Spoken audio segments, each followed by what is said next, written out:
What legendary war sparked by a love affair changed the course of history and myth? Welcome to the world of the Trojan War.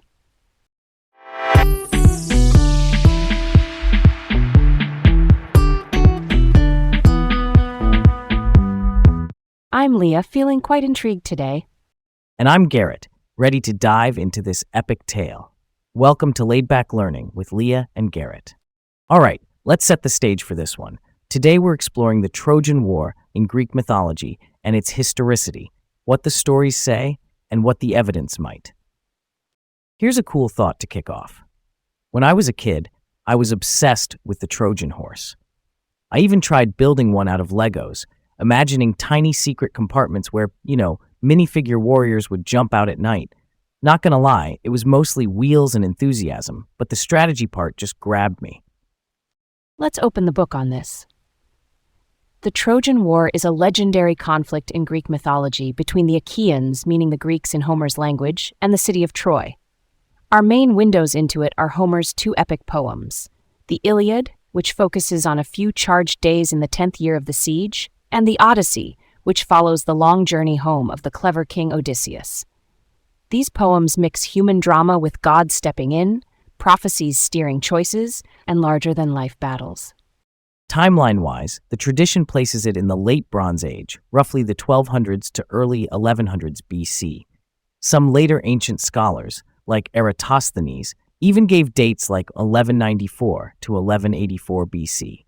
That's around the time of the late Bronze Age collapse, which was a period when a lot of Eastern Mediterranean societies fell apart.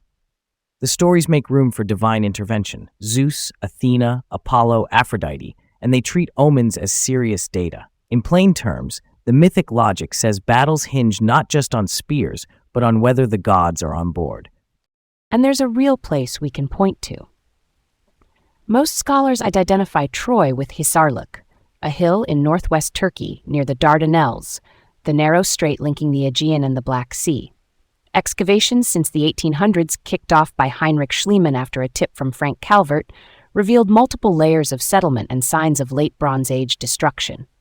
That said, historicity, meaning whether this specific legendary war literally happened as told, is debated. Archaeology shows a city. The exact war story is another question. Let's set the scene for the beginning. The spark is the judgment of Paris. Paris is a Trojan prince. Three goddesses, Hera, Athena, and Aphrodite, ask him to pick who's the fairest after a divine party guest named Eris tosses in a golden apple labeled to the fairest. Each goddess offers a bribe. Hera promises political power, Athena promises wisdom and victory in war, and Aphrodite promises the love of the most beautiful woman in the world. Paris chooses Aphrodite. The prize is Helen, who at the time is Queen of Sparta, married to Menelaus, a powerful Greek king. Depending on the version, Paris abducts her or she elopes. Either way, from the Greek perspective, it's an outrage. But here's the clever political trick. All of Helen's former suitors had taken an oath, organized by Odysseus, the crafty king of Ithaca, that they would defend the chosen husband's marriage. So, when Menelaus calls in that oath, a whole coalition of Greek leaders is bound to respond.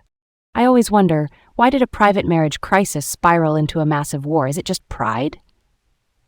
Pride is big, but myth gives a cosmic reason too. Some traditions say Zeus wanted to thin out the number of heroes and demigods, people with one divine parent, because the earth was overburdened. The war becomes a kind of divine reset, and the oath gives a legal and religious green light for action. So honor, law, and fate all stack up. So the Greeks gather under Agamemnon, who is Menelaus' brother and king of Mycenae, and they aim for Troy. Early omens shape expectations.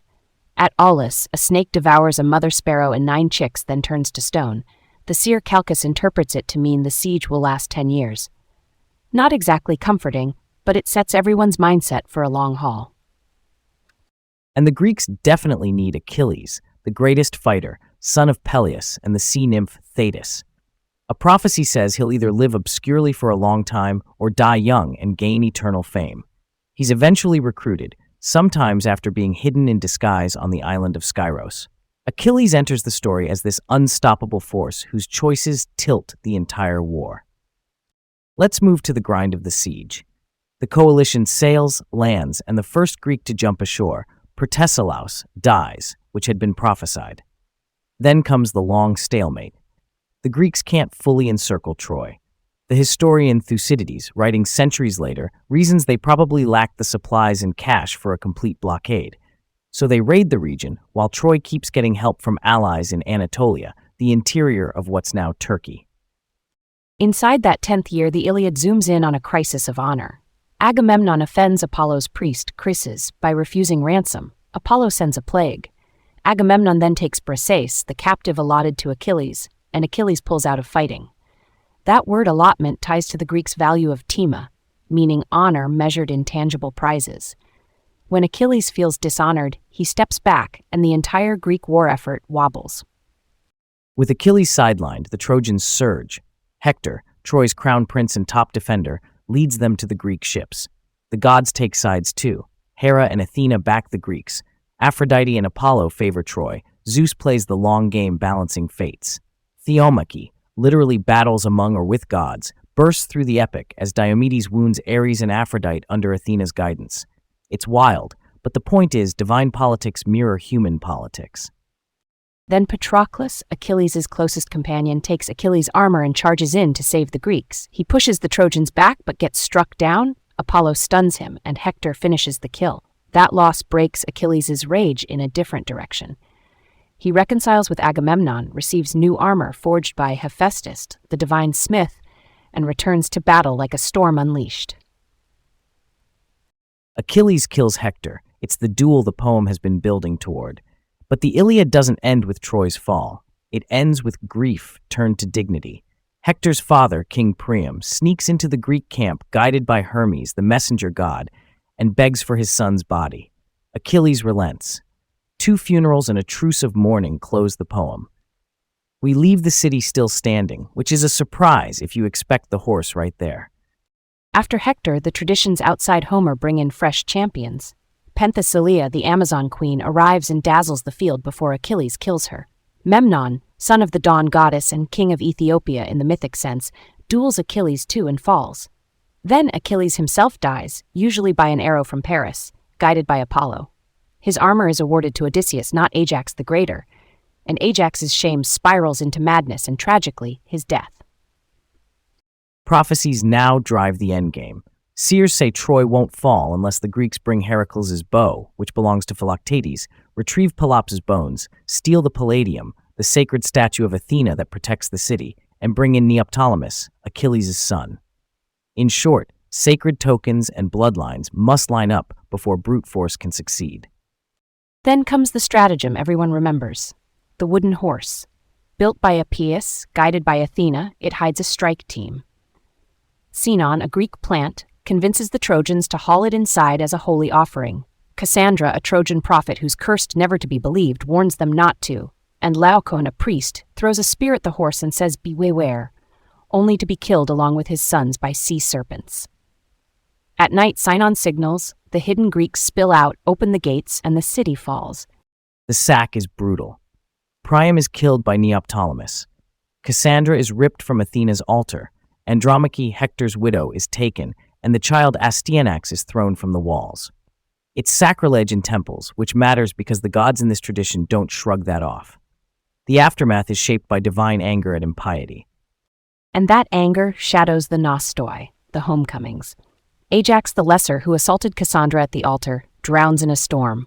Agamemnon returns with Cassandra only to be murdered by his wife, Clytemnestra, and her partner Aegisthus. Menelaus is blown around the Mediterranean and only later reunites with Helen.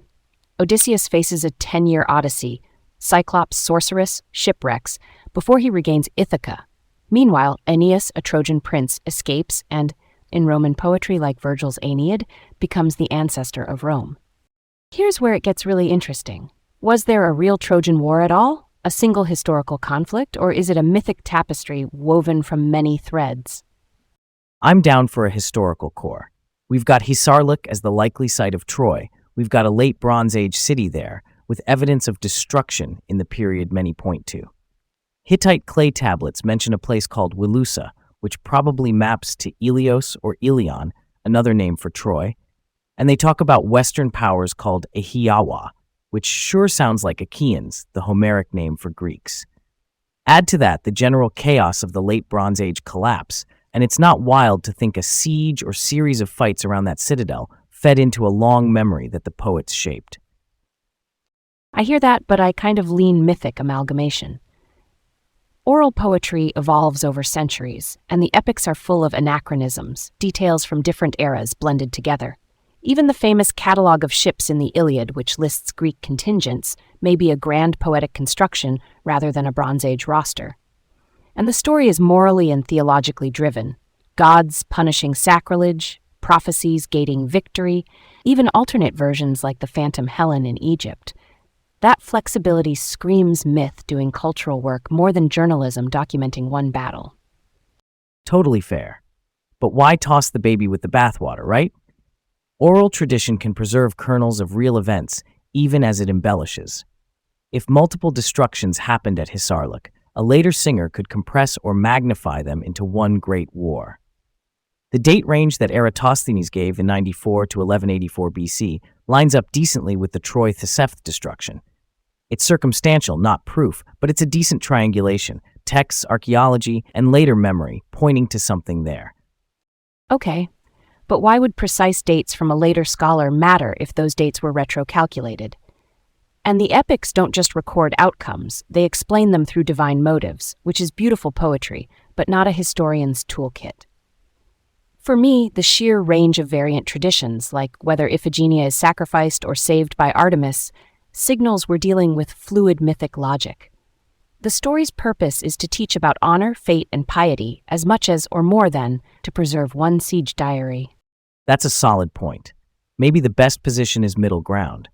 The war we know isn't a documentary, but the poets, working with community memory, sang about a real place and real types of conflicts that Mycenaean Greeks had with Anatolian cities. The Trojan War, as we hear it, is a grand synthesis, but it's anchored to a landscape that archaeology keeps making more legible. Middle ground works for me. Real conflicts likely happened. Myth elevated them into a saga with gods and oracles. Honestly, that blend is why it endures. It holds together human grief, political alliances, and cosmic justice all in one frame. Switching gears just a little. The Trojan War still ripples through pop culture. The Iliad and the Odyssey shape how we think about heroism and homecoming. Euripides' plays like Trojan Women keep the cost of war front and center.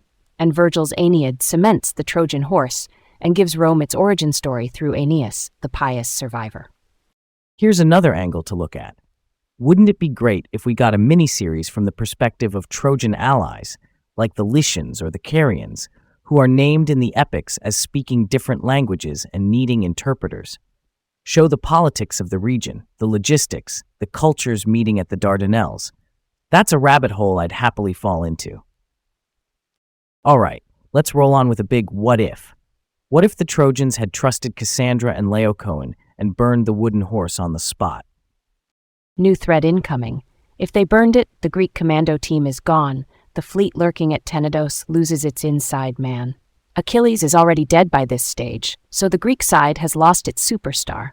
Without the horse, we're back to a siege the Greeks couldn't finish. My guess is a negotiated truce, maybe even a prisoner exchange and a face-saving ritual, and the coalition dissolves from exhaustion. Yeah, that checks out. Strategically, the Greeks faced the same resource problem Thucydides inferred: no full blockade, long supply lines. Without a decisive breach, they head home in dribs and drabs. That would also mean no catastrophic sacrilege in temples during a sack, which, in myth terms, could dial down the divine storms that wreck the Nostoi. Fewer cursed homecomings, fewer shipwrecks caused by Athena's wrath. Odysseus might still take a while, but maybe not 10 years. And think about the ripple into Roman identity. If Troy never falls, Aeneas doesn't flee in the same way. Virgil's Aeneid can't anchor Rome's destiny to Trojan piety. Rome would have leaned harder on other origin tales, like stories of Evander, a culture hero on the Tiber, or Hercules' visits to Italy. The city still rises, but its mythic self-image shifts. Meanwhile, in the Aegean, a resilient Troy becomes a major broker on the straits. Trade lanes to the Black Sea get a stable gatekeeper. Greek cities might shape their identities less around the memory of a total victory and more around uneasy coexistence, rivalry, and commerce. The phrase Trojan horse never becomes a metaphor for deception. Maybe the cautionary idiom turns into something like, beware the gift you can't verify. Not as catchy, but you get me.